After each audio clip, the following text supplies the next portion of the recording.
Baik, perkenalkan nama saya Kade Yoga Mardana dari kelas B semester 2 program studi D3 Perhotelan. Di kesempatan kali ini saya akan menjelaskan tentang memberikan sedikit informasi yang saya dapatkan selama saya training di bagian housekeeping department. Nah, tentunya housekeeping department itu terbagi dari berbagai section seperti room attendant, public area, laundry section, dan juga houseman. Di video kali ini saya akan menjelaskan tugas dari seorang room attendant dalam membersihkan kamar.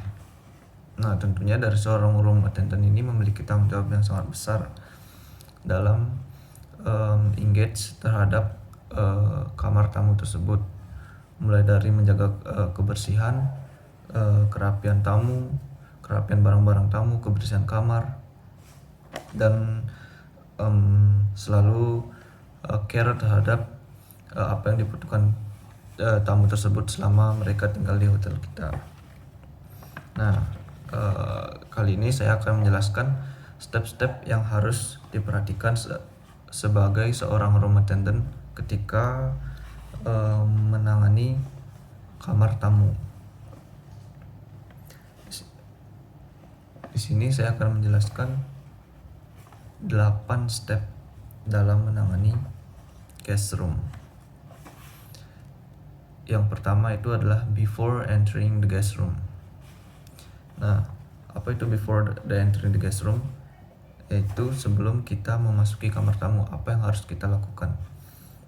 Nah, langkah pertama adalah knocking the door atau pencet bel kamar tamu selama 3 kali. Tapi selama kita mencet bel tersebut ada waktu jedanya selama 15 detik. Kita boleh memasuki kamar tamu ketika kita sudah memencet bel kamar tamu sebanyak 3 kali. Dan kemudian kita membuka pintu tamu secara perlahan agar menghindari mungkin tamu masih tidur dalam kamar agar tidak terganggu. Jangan lupa mengucapkan greeting ketika memasuki kamar tamu. Nah, untuk step yang kedua adalah away with the old. Away with the old adalah tindakan dari seorang room attendant untuk care terhadap barang-barang yang ada di sekitar kamar tamu, seperti barang-barang tamu yang mungkin sudah tidak berguna atau barang-barang tamu yang kurang rapi. Kita harus merapikannya ke tempatnya kembali. Kemudian langkah ketiga yaitu spraying chemical in the bathroom.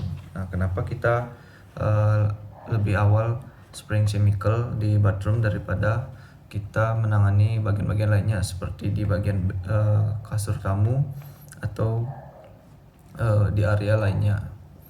Karena ketika kita spraying chemical di bathroom, chemical tersebut membutuhkan waktu agar dapat berfungsi maksimal untuk menghilangkan kotoran di area bathroom tersebut. Jadi agar kita tidak membuang banyak waktu menunggu chemical tersebut bereaksi di area bathroom, kita bisa menyemprotkannya lebih dulu dan kemudian kita tinggalkan untuk merapikan area di bedroom guest. Nah, untuk langkah yang keempat yaitu bed making.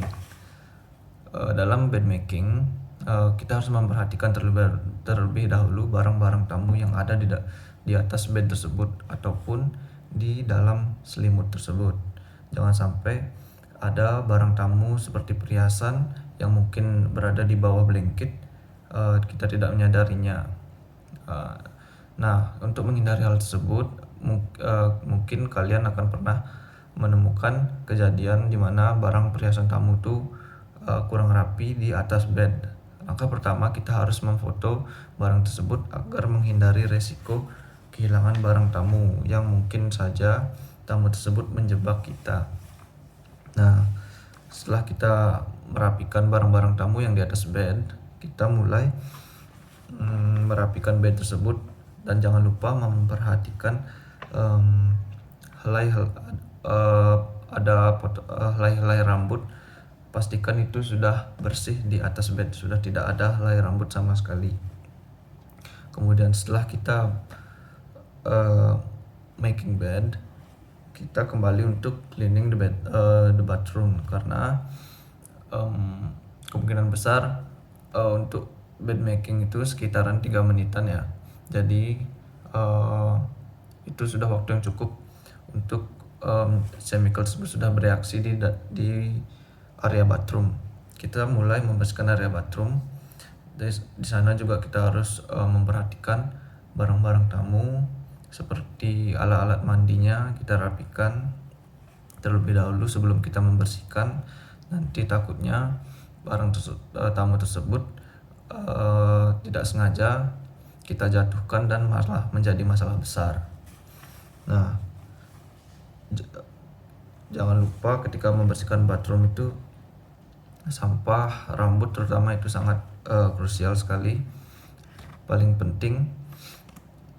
Dan setelah kita cleaning the bathroom, kita melakukan langkah dusting dan juga completing.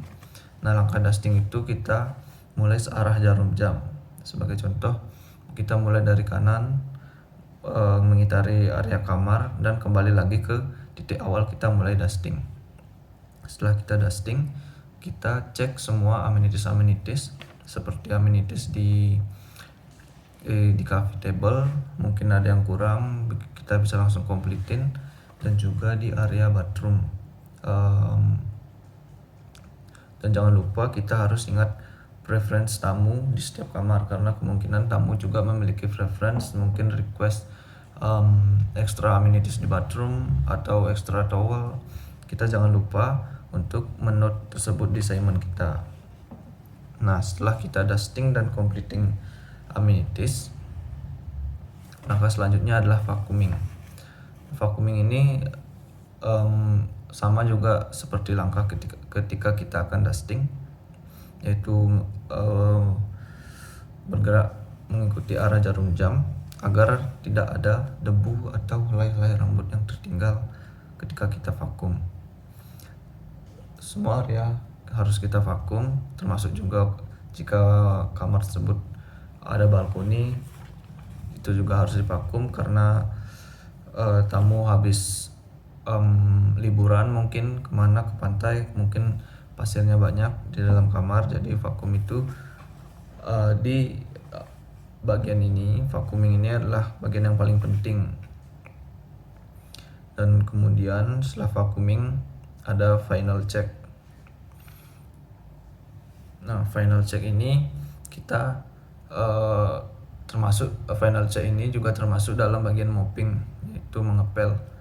Setelah kita vacuuming, mungkin ada debu-debu yang masih lengket, debu-debu tipis, itu kita harus mop. Nah, ngemopnya itu pun tidak sembarangan. Kita harus ngemop harus squeeze, zigzag, nggak boleh sembarangan agar bekas dari mop tersebut tidak terlihat jelek di lantai kamar tamu. Ngemopnya pun kita meliputi semua area bathroom, area bedroom, dan juga living room.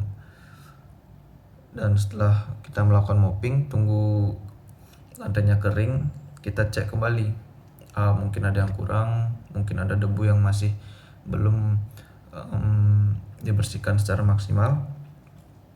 Dan juga jangan lupa setelah kita melakukan final check, ketika akan keluar dari kamar tamu, kita menyemprotkan deodorizing atau air freshener agar kamar tamu